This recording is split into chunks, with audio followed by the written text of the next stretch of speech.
Hello, everyone, and welcome back to another episode of Animeniacs. Woohoo! And we're finishing up Interview with Monster Girls. So this episode will cover episodes 10 to 12 and the OVA. I loved this anime. This was good, wholesome fun. Yup. And so much chaos. So much chaos. We'll save the OVA for the very end because it is kind of a tone shift. Yep. As most OVAs are. But this had an interesting one because technically the 11th episode is the finale, and the 12th is just a little extra. But the 10th episode is where we're going to start. Yeah. And do you even remember the 10th episode? Isn't this where, the little fumble? Yes. This is a Machi dedicated episode, pretty much. Yeah. So we find out the crush Machi has kind of goes a little too far. She follows Takahashi around. All two. What? Kiss him on the cheek. All just to get a kiss on the cheek or kiss him on the cheek. And during this, she accidentally drops her head, which causes Takahashi to freak out. And him not knowing she's instinctively able to catch her own head. He kind of freaks out at her. Yeah. Of course I'd be worried. I didn't know that. Yep. She feels bad for making him worry and also getting yelled at, so she kind of gets sad. Yeah. And then the other two, Yuki and Hakari, try to cheer her up. Hakari goes off and grabs the teacher. He's like, you're going to apologize. It's like, get your butt going. Yeah. He's like, stop shoving! Yeah. And Takahashi actually is apologetic. He didn't mean to yell at her like that. Yeah. But Yuki made a very good point. It's like, being kind doesn't mean telling you what you want to hear. It means also telling you things you don't want to hear. Yeah, like maybe stop fumbling your head. Yeah. So, him yelling at you wasn't a sign of him being unkind. It was actually he was very worried about you. Yeah, because if you accidentally miss your head... Yeah, you crack your head off the floor. Yeah, and you're either, concussed. Or dead. Yeah. Or your brain scrambled and you don't know 2 + 2 is 4. Yeah. And you're getting crayons the rest of your life for gifts. Yeah. If even that, would the body work with it? Yeah, it's not. Yeah. Yeah. Yeah. Okay. Moving on. So the second part of this is actually, we find out more about how Machi's detached head works. Oh, yes, Mr. Creeper. Yes, so we meet Takahashi's friend. I don't remember the name, starts with an S. Yeah, I don't remember either. I'm calling him Mr. Creeper. Yeah, so he has an interesting quirk where he just has a constant smile as his natural expression. He doesn't change expressions. Yeah, he looks like a serial killer. You will not stop with that. No! He... Like, it's like Professor Serial Killer. But he is a physics prodigy, is what he's known as. Oh, yeah. So he's at a university and he studies physics. Yep. And so he's the best person to talk to about the connection between Machi's head and her body. True. And we discovered that it's kind of like a wormhole. Yeah. However, there's interesting quirks about it. For example, she had a throat exam done and it looks just like a normal human's throat. Meaning, she does have a neck somewhere. We just don't know where. Yeah. It's just invisible. Yeah. Invisible or in another time and space. Trippy. Yeah. But, yes. If she eats food, it travels through time and space into her body. Interesting. I like that. Yes. So, there was a lot of physics and theories thrown at us in this episode, which I was like, the average viewer might go over their head. Yeah. But for the smart viewer, it's a fun little watch. Luckily, it's half the episode, so it's not the whole episode dedicated to the science. Thank God, I would have been like... Yeah, eventually your audience would have tuned out. I think half an episode dedicated to this would be great for answering those questions as well as having a little bit of fun with it. Oh, yeah. And I think we also got introduced to Mr. Vice Principal. Yes, we see the vice principal real quick in this one. And this kind of sets up, because to me and Cody, he's the antagonist. As soon as I saw him, I hated him. Yeah, he does not give off a good vibe. But the show handles this as that he's not an evil, bad person. He just has a different method of doing things. Oh, yeah. And tends to like to butt in where he shouldn't. Mind your own business. Yeah. So this leads us into the 11th episode. Yeah. Where Takahashi is confronted by the vice principal and basically is told, you hang out too much with the demi-humans. Oh, you should have to figure out what to do on your own. Yeah. Exactly. Basically, there's other students that need your attention. Two, if you solve all their problems for them, they're never going to learn how to solve a problem themselves. Yep. And as soon as this little lecture was over, I think my exact words to you were, I want to drown him in that fish tank. Yep. Those were your exact words. I have them recorded. Right now. But, yeah, didn't have the best tact, in my mind, for handling this. No. Didn't, hey, can I see how you interact with these students? Because they seem to be very close to you. No, it's more like stop hanging out with them. Yeah, stop doing what you're doing and distance yourself from them. But it led to two different things. Yeah. One, the other students, the normies, overheard this and realized, yeah, I'll call them the normies, but the side characters, whatever you want to call them, figured out that it's like, well, he's trying so hard because we're not trying hard enough. Yeah. Yeah, you guys aren't trying hard enough. Yeah, we're not trying hard enough to understand them. We're trying to actually ignore the fact that they have differences than us. And that's another type of discrimination. Yeah. And the girl who said that, as soon as she said they're not normal, I was about to be like, they're not humans. We gotta stop treating them like humans. And I had to stop you because I knew exactly, because you had the same reaction I did. So I heard that, I was like, I'm gonna slap you. And then she's like, no, hear me out. What I mean is that they have differences than us, and we can't ignore those differences. Pretending that they don't exist is actually worse than actually acknowledging that they exist and doing something about it. Then as soon as I heard that, I was like, I like you. Yeah. It's like, as soon as she explains herself, you're like, you put the gun or knife or whatever you're going to maim her with away. It's like, I'm sorry, I was about to murder you. I think the joke was, now I have to find somebody else for this shallow grave. Where's that vice principal? Well, that, or, hey, pervert, come here. Yeah. And then on the opposite side, the demi-humans find out about what the vice principal said, and they're like, maybe we should stop going to him with all our little problems. Maybe we were overbearing. And I was like, no, you weren't. No, and then Saki actually tells him, it's like, no, you weren't. Do you think he actually regrets having you guys come in and talk to him? Yeah, no, he enjoys that. He enjoys that. That's part, a bright point in his day, almost. Yeah. Except for Hikati. Yeah, except for some of Hikari's shenanigans.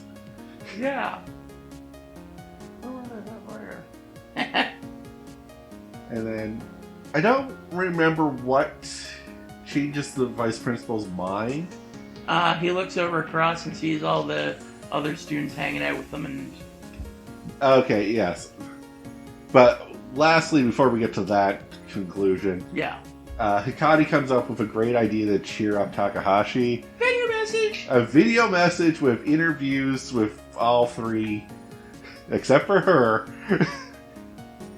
Little jerk. Yeah. He's like, tell the teacher how much you appreciate him.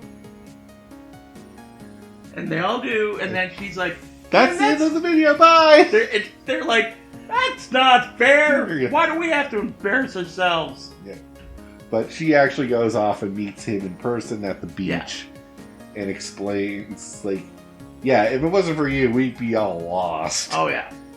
I love how she screams out into the world, and our joke is, shut up! We're trying to sleep! Yeah. But she does have a good message. Yeah. I was actually very surprised by this one. And that is, people who tell you that you're trying too hard are probably just jealous that you're ahead of them. Yeah. And, because there's no such thing as trying too hard. Yeah, no. If you're trying to go forward as best you can, keep doing that. Yeah. And if people are getting stuck behind, that's their problem for not trying hard enough. Yeah. Like, stop your complaining. Yeah. I like that one. I was like, yeah, that's a good message. Oh, yeah. Yeah. I love that. Our conclusion is that the vice principal sees that the regular students are now interacting with the demi-humans more, and it's mostly because of Takahashi. And he's like, good job. Keep doing what you're doing. Ignore me. Yeah. And He walks actually away. is like, I'm sorry, I may have outspoke. Yes, I see? realize now that you're more competent than I gave you credit for, which is like a backhanded compliment. Yeah. I'm sorry, you're not as stupid as I thought you were. Yeah. As he's like- walking away. Yeah. This doesn't redeem you. No, it does not. I still hate you. Yeah. If you weren't my boss, I'd hate you. Takahashi's just happy that he can just do what he does. That's for sure. And on to episode 12. This is the swim episode. So doesn't this one open up with him having a nightmare? Yes. Or, no, not a nightmare, a dream. Yeah. He has a dream where he's attacked by Hikari As as a vampire. full vampire stereotype. And he wakes up and, Hikari's in the room. of course. But to put a blanket over him because she's kind like that. I'm like, I would have been like, what do you want? But Hikari wants to use the pool for Saturday. Didn't she also show him photos in this episode too? Or is that Photos of... her eyes? Or is that the next? No, we're taught about her nocturnal visions. Is it in this episode? In this episode, yeah. I have to admit, I like how her eyes. Yeah. So, yeah, because nocturnal animals tend to have a mirror-like layer on their back of their eyes. That's how they see at night. They're very sensitive to light, and that's why when you take a picture of them, their eyes glow in the dark. Yeah, and it looked cool. It looks cool. It drew that very well for the pictures. Oh yeah. And then to show it off on Hikari. Well done. Well done. It makes perfect sense for why a vampire would be able to see at night. They have that layer. Everything can be explained with science. Yay! But we also find out it's like, well, I don't want you, like, Takahashi's very concerned about having Hikari out all day in the sun. Yeah. You're a vampire, you'll burn. Like, sunburn, you won't burst into flames, but Feel a sunburned. sunburn is gonna suck. Oh yeah. But yes, you can use the pool. Yeah, he goes and gets permission. He even talks to her sister. I think we should bring something up first. Okay, so Hikari, also being the prankster, fooling around, accidentally falls over a table Yep. and kind of exposes herself to Takahashi. Later tells her sister in a text message, the teacher took a look at my panties. I'm just like, Now I can never get married. and I'm just like, yeah, okay, you lost that point you got last episode. Yeah. I was like, I love how you love to get a point and give it away real quick. Yeah. Sister's like, explain. Okay, I will give points to the sister if she comes up to him. I'm sure there's a logical explanation for this, but what's going on? She's like, it's your sister. Yeah, he explained, like, Oh, yeah. we cut, but it's yeah. probably explained everything. It's like, that makes sense. And yeah, then she types out, he explained it. And a cat face. Yeah. Oh, you son of a... Oh, you just wait. Anyway, so we get to the pool. It's a very basic pool episode. Yeah. Hikaru's just there to show off a swimsuit more than anything else. Everyone else is having fun. Yeah. And Saki comes along. So, what Takahashi did is like, well, I guess Saki never gets a chance to go to a beach or a pool because, well, her in a swimsuit would be very bad for everyone else around. Yeah, especially with all the flippin' dudes. But it's only Takahashi now. Yeah. It's Takahashi. He planned to leave and go up to the biology room and just let the girls play. Yeah, but Miss Desperate's like, No, stay. I actually planned all this for you to be here. Since you're too dense to go on a date with me, this is as close as I'm going to get. Yep. And she does have a smoking hot swimsuit. I recommend watching this episode and seeing it. Yep. It was good. I do love the subtle hint. I had to point this out to you, but you remember the tree, right? Yep. We have a scene where we cut to a background of just like a tree skyline thing, and you'll see a little flashing light in the tree. And I was like, there's someone in that tree. Sure enough, the pervert's in that tree. I was willing to give it the benefit of the doubt, but no. No, of course not. Of course you can't give the benefit of the doubt to a pervert. No, of course it's going to be the pervert. Why is it always the pervert? Because girls in swimsuits. Although as soon as Saki showed a swimsuit, he fell off the tree. Yeah, basically too much to handle. Yeah. And I hope you broke several bones, you perv. I hope you landed on a stick. We'll stop. Knock some sense in that brain of yours. So the wholesome moment here is actually Machi's head has never been in the water. Because, yes, a Doulahan can drown quite easily. Oh, yeah. You also had the question, is like, can the body go in the water? And then we answer it. Yes, you can put the body in the water. The head is kind of a sensitive subject. Now, that didn't really answer my question. Can the flame go underwater? Yes, because they jumped into the pool. Right. They didn't show everyone hitting the water, but I would assume the way they jump, that body's going to be fully submerged. Okay, fair. Cool. So, what does Takahashi do? First, he gets permission from the father to take the head into the water. And then we see how jacked he is. Oh, yeah. He's like, yeah, he agreed only if I do it and no one else. Yeah, it's like, what do you lift? Oh, yeah. No, Takahashi's pretty jacked. Like, oh my god, what do you lift? Then you were like, books. Yeah, books. A lot of books. Nerd. Yeah. That nerd that can punch your face in. True.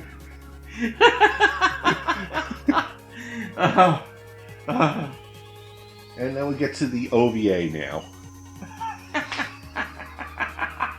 So the OVA, because we already did the swimsuit edition, we don't need to do that again, thank God. Yeah. So let's have fun at a festival.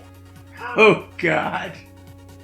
So this is more of a Japanese thing, because they get into their... They're not... Yukatas, yeah. Yeah, okay, cool. I was going to say kimonos, but that's not right.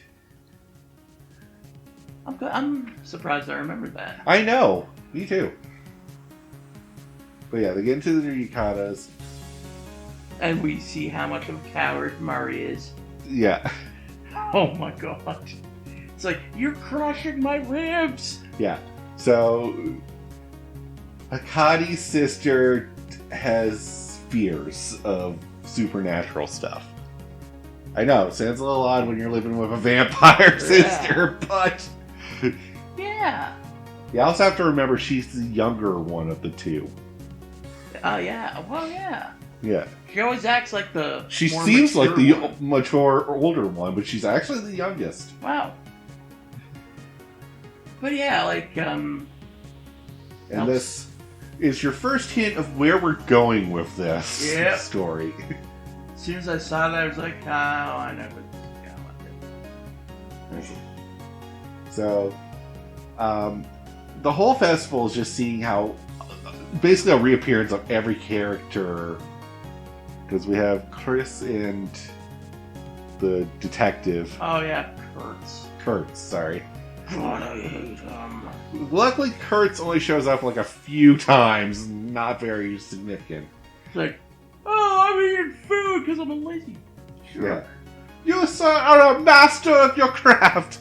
I don't care, kid. You're holding up the line. Yeah, that's exactly how that went down. And so many people behind him angry. Yeah. Get out of the way or I'll crack you. So we have Saki trying to find the best way to hang around Takahashi. Without setting off the aphrodisiac. She's like, I could go on my Utada, but I just drive every male into horniness. Of course, she has to have a fantasy about that. Oh yeah, and then you see the fantasy of it. Of like one guy having a heart attack, the other one just kind of like staring. Another guy dropping his food. Yeah. And then, what did she settle on for walking around? A bear costume. No. A creepy bear costume. This thing is so creepy. I'm glad you feel it's creepy, because it wasn't supposed to be the most attractive. Well, when Takahashi turned around, I'm like, that's creepy. I like that it was subtly following him. Yes! And then children attack it. It's like... And then, just to wrap up that storyline, she finally gets time with Takahashi, and she's like, well, I gotta return the bear suit, and you're walking that way, let's walk together. You can guide me! And she's like, I'll be clever, I'll fall over, pretend I can't really see this thing, and hold his hand as we walk. It'll be so romantic. Halfway through the walk, this isn't romantic at all. It just looks like he's playing with a freaking mascot. Yeah, it looks weird. Yeah, everyone's giving a glare, and he's oblivious. As he is. And then she just, it dawns on her, oh my god, this is embarrassing as all hell. And then later changes into the yukata. Yep. How did you not set everybody off when you're walking with it? Because she wasn't at the festival. Ah, true. She was away at the festival when she changed. That's true. Yeah, so, let's go into the main plot here. So, you mean the fun? The fun. So we got the three demi-humans, Yuki, Machi, and Hikari, waiting for the fireworks. And they decide, hey, I heard this rumor of this creepy shrine in the back of the new shrine. Let's go check it out. Mm-hmm. Sounds like fun. Yeah. Let's do it. And then we cut off to... the normies, which is the pervert, his friend, the... Himari, and the two bullies.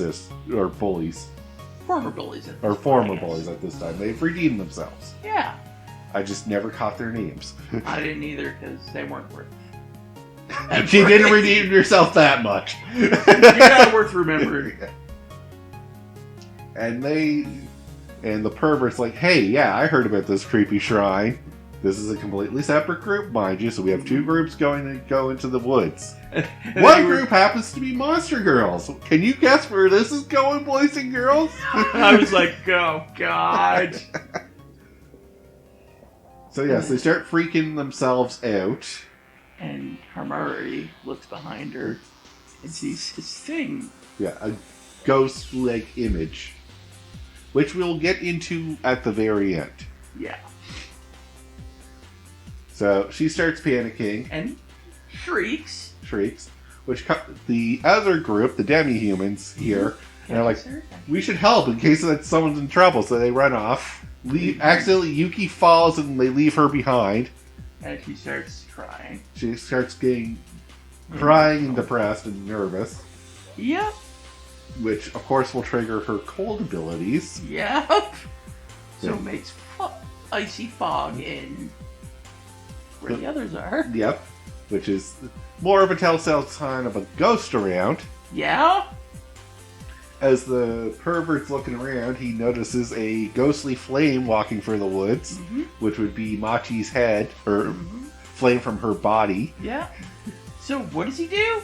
I'm gonna turn my flashlight on. Yeah. So he hears something else. He goes to investigate, and as he goes to turn the light on, Hikari is right there, and he flashes her eyes with the bright light, causing her to freak out.